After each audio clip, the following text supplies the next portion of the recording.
अगर तुम class 11th 12th या ड्रॉपर स्टूडेंट हो और केमिस्ट्री के अंदर 100 आउट ऑफ 100 स्कोर करना चाहते हो तो ये वीडियो तुम्हारे लिए है। So hey everyone, this is Rohit Nagar. I have mentored hundreds of students जो आज टॉप आईआईटीज और एनआईटीज के अंदर पढ़ रहे हैं। सो आज की वीडियो में मैं आपको कंप्लीट रोड मैप बताऊंगा कि कैसे तुम अपनी जेई केमिस्ट्री को स्ट्रॉन्ग कर सकते हो। देखो, केमिस्ट्री के अंदर 100 में से 100 नंबर लाना बिल्कुल मुश्किल नहीं है अगर तुम सही स्ट्रैटेजी, प्लान और रिसोर्सेज फॉलो करते हो। एंड इस वीडियो के अंदर मैं तीनों चीजें बहुत अच्छे से बताने वाला हूँ। बहुत सारे बच्चे बोलते भैया इनऑर्गेनिक याद नहीं होती, फिजिकल की न्यूमेरिकल नहीं होती, ऑर्गेनिक समझ नहीं आती। तो ये सारी प्रॉब्लम्स का सॉल्यूशन इस वीडियो के अंदर मिलने वाला है। बस मेक श्योर आप शुरू से लेकर एंड तक वीडियो को पूरा देखना, बिल्कुल स्किप मत करना। और साथ में अभी कमेंट सेक्शन में लिखो कि I will get 100 out of 100 in JEE chemistry.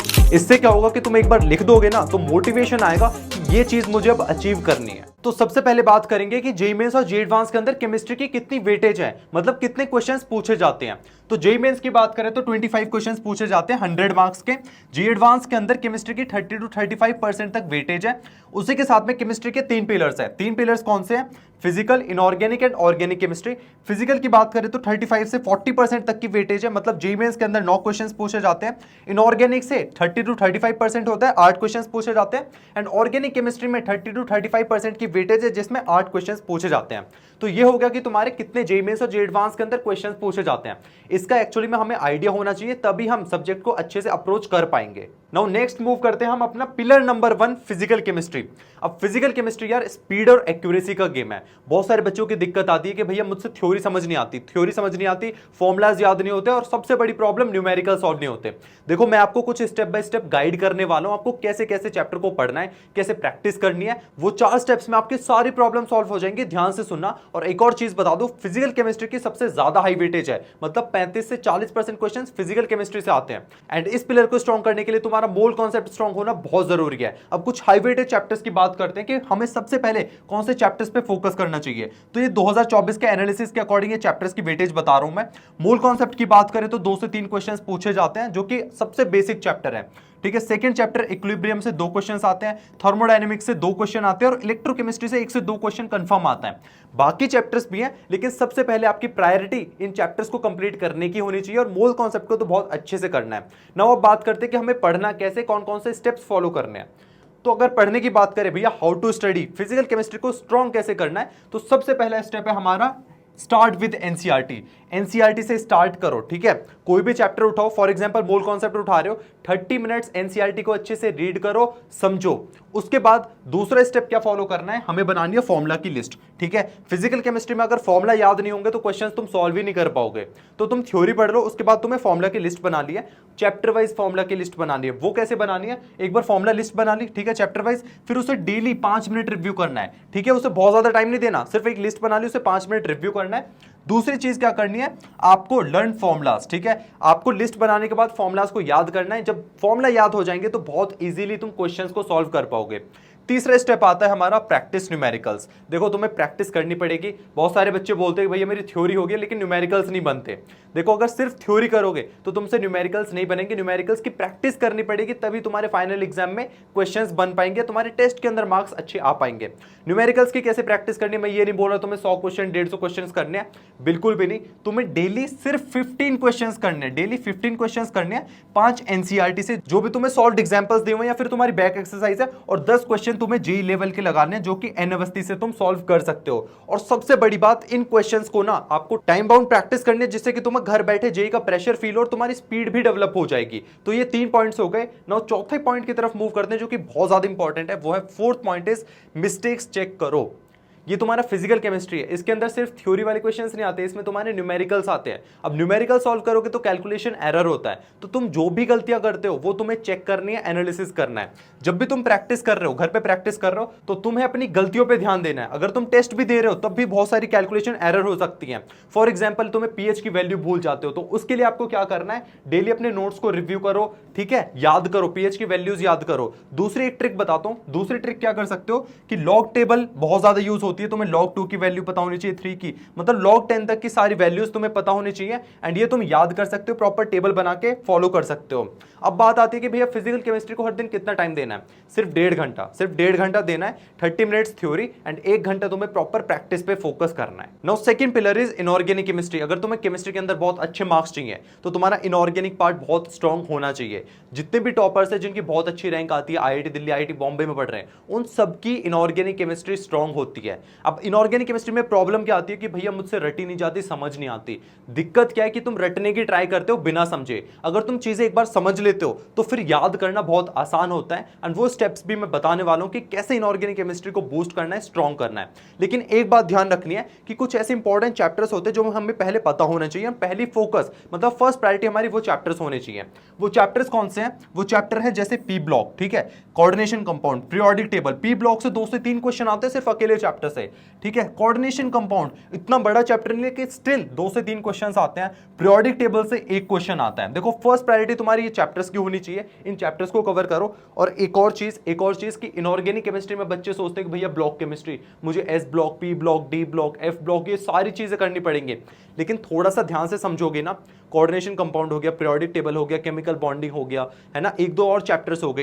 इन सभी चैप्टर से, मतलब ब्लॉक केमिस्ट्री के हटा भी दे तब भी 10 में से 5 से 6 क्वेश्चंस इन चैप्टर से आते हैं। तो डरना नहीं है कि भैया इनऑर्गेनिक केमिस्ट्री ब्लॉक केमिस्ट्री है, नहीं, बाकी के चैप्टर्स भी कर लोगे, बहुत अच्छा स्कोर कर लोगे। लेकिन at the end full marks लाने के लिए, 100 on 100 स्कोर करने के लिए इनऑर्गेनिक के अंदर तुम्हारा ये सारे चैप्टर्स तुम्हें करने पड़ेंगे। नेक्स्ट बात करते हैं भैया हाउ टू स्टडी, क्या स्टेप्स फॉलो करना है। सबसे पहला स्टेप है रीड एनसीईआरटी, ठीक है। इनऑर्गेनिक केमिस्ट्री के लिए कोई भी बेस्ट किताब नहीं है, सिर्फ एनसीईआरटी ही मोर देन सफिशिएंट है। जेईई मेंस ले लो या जेईई एडवांस ले लो, ठीक है। सो एनसीईआरटी को बहुत अच्छे से रीड करो और ट्राई करो कि उससे नोट्स भी बना लो। सेकंड स्टेप क्या फॉलो करना है? विजुअल्स बनाओ, ठीक है। विजुअल्स कैसे बनाने हैं? जैसे पीरियोडिक टेबल है तुम्हारी केमिस्ट्री की बुक के अंदर भी दी हुई है, उसका क्या करो, प्रिंट आउट निकाल दो और सामने चिपका दो। तो तुम्हें पता होना चाहिए कि लेफ्ट टू राइट जाने पे एटॉमिक रेडियाई बढ़ती है, घटती है, इलेक्ट्रोनेगेटिविटी पे क्या इंपैक्ट पड़ता है, ये सारी चीजें तुम्हें पता होनी चाहिए। एंड ये कैसे पता होंगे? जब तुम विजुअल्स बनाओगे, जब तुम इसे ड्रॉ करोगे। तीसरा स्टेप क्या है? Use mnemonics. इनऑर्गेनिक केमिस्ट्री में तुम्हें पता है एट द एंड याद ही कर रही है, ठीक है, चीजें समझ लोगे लेकिन एट द एंड तुम्हें याद करनी है, क्योंकि जब जेईई के अंदर क्वेश्चन आएगा, ठीक है, तो 5 सेकंड 10 सेकंड में ही तुम फटाफट से उसका आंसर दे दोगे अगर तुम्हें वो क्वेश्चन आता होगा। तो याद करना बहुत इंपॉर्टेंट है। अब याद कैसे कर सकते हैं? निमोनिक्स यूज करो, ठीक है। कुछ भी स्टोरी वगैरह बना लो, जब भी एक टॉपिक पढ़ रहे हो कुछ स्टोरी क्रिएट कर लो उससे रिलेटेड, तो तुम्हें लॉन्ग टर्म तक 1 साल 2 साल तक याद रहेगा।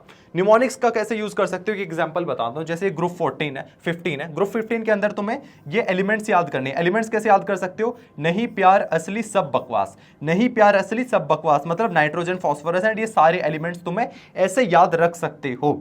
एक और चीज कर सकते हो, फ्लैश कार्ड्स का यूज करो। डेली 10 फ्लैश कार्ड एटलीस्ट तुम्हें रिवाइज करने ही करने हैं, बहुत कम टाइम में, है ना, फ्रैक्शन ऑफ मिनट्स के अंदर ही तुम 4-5 मिनट के अंदर ही 10 फ्लैश कार्ड्स अच्छे से रिवाइज कर सकते हो। तो फ्लैश कार्ड्स की यूज कर सकते हो। फोर्थ स्टेप क्या है भाई? सॉल्व क्वेश्चंस, ठीक है। अब बोलोगे भैया इनऑर्गेनिक केमिस्ट्री के अंदर तो थ्योरी के क्वेश्चंस आते हैं, तो सॉल्व करने की क्या जरूरत है? मैं तो बुक से पढ़ के सीधे क्वेश्चन प्रैक्टिस करूंगा, मतलब क्वेश्चन प्रैक्टिस नहीं करूंगा, सिर्फ याद करूंगा। यहीं पे सबसे बड़ी दिक्कत हो जाती है। माना कि इसमें न्यूमेरिकल्स नहीं है, लेकिन स्टिल तुम्हें क्वेश्चंस प्रैक्टिस करने हैं। क्वेश्चन कहां से प्रैक्टिस करने हैं? तुम्हें 10 क्वेश्चंस करने हैं डेली, ज्यादा टारगेट नहीं देंगे, सिर्फ 10 क्वेश्चंस करने हैं। कुछ एनसीईआरटी के क्वेश्चंस लगाने, बाकी पीवाईक्यूज से। एनसीईआरटी के सॉल्व्ड एग्जांपल्स लगा लो, बैक एक्सरसाइज सॉल्व कर लो, लेकिन पीवाईक्यूज तो बेस्ट रिसोर्स है, उसके अलावा जाने की जरूरत ही नहीं है इनऑर्गेनिक के अंदर। इसी के साथ में तुम्हें हर तीसरे दिन रिवीजन करना है अच्छे से, जो कि तुम्हारी मेमोरी के अंदर एकदम सारी चीजें फिक्स हो जाएं। इसी के साथ में तुम्हें तीसरी चीज क्या करनी है? ट्रिक फॉलो करनी है कि सबसे ज्यादा क्वेश्चंस तुम्हारे एक्सेप्शंस पे पूछे जाते हैं जेईई के अंदर। जेईई मेंस एग्जाम ले लो, जेईई एडवांस हो गया, एक्सेप्शंस पे सबसे ज्यादा क्वेश्चंस आते हैं। कितना टाइम देना है? सिर्फ 1 घंटा देना है। 30 मिनट थ्योरी के लिए, 30 मिनट तुम्हें प्रैक्टिस के लिए, ठीक है, रिवीजन के लिए देना है। पिलर नंबर 3 है ऑर्गेनिक केमिस्ट्री की। भैया ऑर्गेनिक केमिस्ट्री तो सबसे ज्यादा टफ है ना, तो इसमें रिएक्शन मैकेनिज्म समझ में आते हैं, ना क्वेश्चन समझ में आते हैं, और कन्वर्जन क्वेश्चन तो बिल्कुल नहीं होते हैं। देखो इसमें 3 बातें ध्यान रखनी है। 3 बातें कौन सी है? अंडरस्टैंड, मतलब सबसे पहले रिएक्शन मैकेनिज्म को समझो, ठीक है, समझो। उसके बाद में लर्न, मतलब एक रिएक्शंस की प्रॉपर लिस्ट बना लो, ठीक है, उस लिस्ट को प्रॉपर रिव्यू करो। एंड तीसरी चीज है सॉल्व, मतलब कन्वर्जन क्वेश्चंस को सॉल्व करना। अब इन तीनों चीजों में कैसे तुम परफेक्ट हो सकते हो वो आगे स्टेप्स में बताऊंगा, लेकिन उससे भी पहले तुम्हें क्या करना होगा? हाई वेटेज चैप्टर्स को पता होने चाहिए। ये कौन से हाई वेटेज चैप्टर्स हैं? जीओसी हो गया, आइसोमेरिज्म हो गया, 2 से 3 क्वेश्चंस पूछे जाते हैं। एल्डिहाइड, कीटोन, कार्बोक्सिलिक एसिड, मतलब एक चैप्टर है जिससे 2 क्वेश्चन आते हैं। नेम्ड रिएक्शन से बहुत ज्यादा क्वेश्चंस आते हैं, 2 से 3 4 5 क्वेश्चंस तक सिर्फ नेम रिएक्शन से आ जाते हैं। तो ये तीनों चैप्टर्स बहुत अच्छे से तुम्हें करने ही करने हैं। सबसे पहली प्रायोरिटी तुम्हें ये चैप्टर्स करने हैं। अब बात करते हैं कि भैया ऑर्गेनिक केमिस्ट्री को कैसे स्ट्रॉन्ग करना है। तो ऑर्गेनिक केमिस्ट्री स्ट्रॉन्ग करने के लिए सबसे पहला स्टेप है जीओसी और आइसोमेरिज्म को स्ट्रॉन्ग करना। तुम्हें अपने बेसिक्स स्ट्रॉन्ग करने पड़ेंगे और ये तुम कर सकते हो यूट्यूब लेक्चर से। एक बात तुम्हें समझनी पड़ेगी, जीओसी तुम्हें स्ट्रॉन्ग करनी पड़ेगी, ठीक है। तुम क्लास 12th के अंदर हो या ड्रॉपर स्टूडेंट हो या 11th हो, तुम सबसे पहले यूट्यूब पे जाओ और जीओसी के लेक्चर्स देखो। तुम्हें पता होना चाहिए इंडक्टिव इफेक्ट क्या होता है, रेजोनेंस क्या होता है, इलेक्ट्रोनेगेटिविटी क्या होती है, हाइपर कॉन्जुगेशन क्या होता है। जब तुम्हें ये चीजें पता होंगी, और ये बहुत छोटी छोटी चीजें हैं, अगर ये छोटी छोटी चीजें समझ में आ गई ना, जब तुम क्लास 12th की नेम रिएक्शंस पढ़ोगे और आगे ऑर्गेनिक केमिस्ट्री में डेप्थ में पढ़ोगे, तो सारी चीजें बहुत इजीली तुम समझ पाओगे। और एक बार चीजें समझ जाते हो तो बहुत इजीली कर पाओगे। दूसरा स्टेप क्या फॉलो करना है भैया, एक चार्ट बना लो, रिएक्शंस का चार्ट बना लो, ठीक है। रिएक्शंस का चार्ट कैसे बनाना है, जैसे बेंजीन में क्लोरीन डाला तो तुम्हारा क्लोरोफॉर्म बन गया, ठीक है। तो तुम्हें एक तरफ रिएक्टेंट लिखने हैं, बीच में कैटलिस्ट और एक दूसरी तरफ लिखना है प्रोडक्ट, ठीक है। एक प्रॉपर ऐसी लिस्ट बना लो एंड हर चैप्टर वाइज की लिस्ट बना लो, जिससे तुम 5 से 10 मिनट डेली रिव्यू करोगे। तीसरे स्टेप क्या करना है, तुम्हें रिएक्शन मैकेनिज्म पे फोकस करना है। अब बहुत सारी कोचिंग के अंदर ना हजारों रिएक्शन, मतलब हंड्रेड्स ऑफ रिएक्शंस करा देते हैं। रिएक्शन मैकेनिज्म, जो मेन रिएक्शन मैकेनिज्म है ना, सिर्फ वही इंपॉर्टेंट है, 8 से 10 इंपॉर्टेंट है जो एनसीईआरटी के अंदर गिवन है।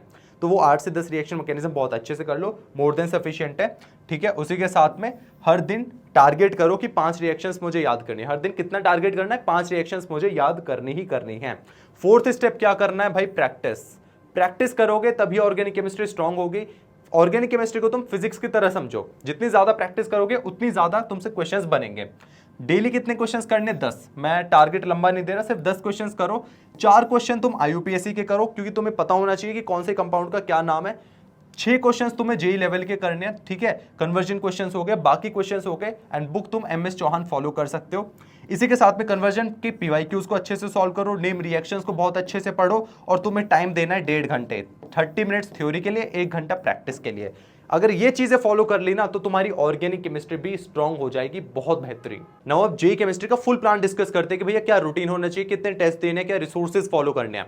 तो रूटीन की बात करें, तुम्हें 1.5 घंटे तुम्हें फिजिकल को देने, जहां पे न्यूमेरिकल सॉल्व करोगे। 1 घंटा इनऑर्गेनिक केमिस्ट्री को देना, जहां पे रिविजन करोगे। 1.5 घंटे तुम्हें ऑर्गेनिक केमिस्ट्री को देना, जहां पे तुम प्रैक्टिस करोगे रिएक्शंस की। तो टोटल तुम्हें हर दिन 4 घंटे देने। अगर तुम क्लास 12th है या ड्रॉपर स्टूडेंट हो, अगर तुम क्लास 11th के अंदर हो, तो तुम 2.5 से 3 घंटे भी दे सकते हो केमिस्ट्री को। तो ये हो गई रूटीन की बात। सेकंड इज वीकली कितने टेस्ट देने हैं, तुम्हें वीकली टेस्ट देना है, एक टेस्ट देना है वीकली, जिसमें तुम 25 क्वेश्चंस करोगे। 25 क्वेश्चंस में से 9 ऑर्गेनिक के होंगे, बाकी 8 क्वेश्चंस तुम्हारे फिजिकल और इनऑर्गेनिक के होंगे, ठीक है। तो तुम्हें 40 मिनट्स के अंदर ये पेपर देना होगा। 40 मिनट्स के अंदर पेपर क्यों देना है भैया, इसलिए देना है कि तुम्हें एक जेई का प्रेशर फील होना चाहिए कि यार फाइनली जब 1 घंटे में तुम्हें 25 क्वेश्चंस करने होते हैं जेई के अंदर, तो तुम 40 मिनट का टारगेट रखोगे, तो तुम बहुत अच्छे से प्रैक्टिस कर पाओगे और एक प्रेशर फील कर पाओगे, जिससे कि तुम्हारा एक टेम्परामेंट अच्छे से बिल्ड हो जाएगा। तीसरा पॉइंट इज कि भैया रिसोर्सेज क्या फॉलो करने हैं। रिसोर्सेज की बात करें तो 70% क्वेश्चंस तुम्हारे एनसीईआरटी से आते हैं, मेंस हो गया, एडवांस्ड हो गया। लेकिन स्टिल अगर तुम्हें कुछ बुक्स फॉलो करनी है, फिजिकल के लिए एन अवस्थी फॉलो कर लो, इनऑर्गेनिक के लिए जेडी ली या एनसीईआरटी तो बेस्ट बुक है।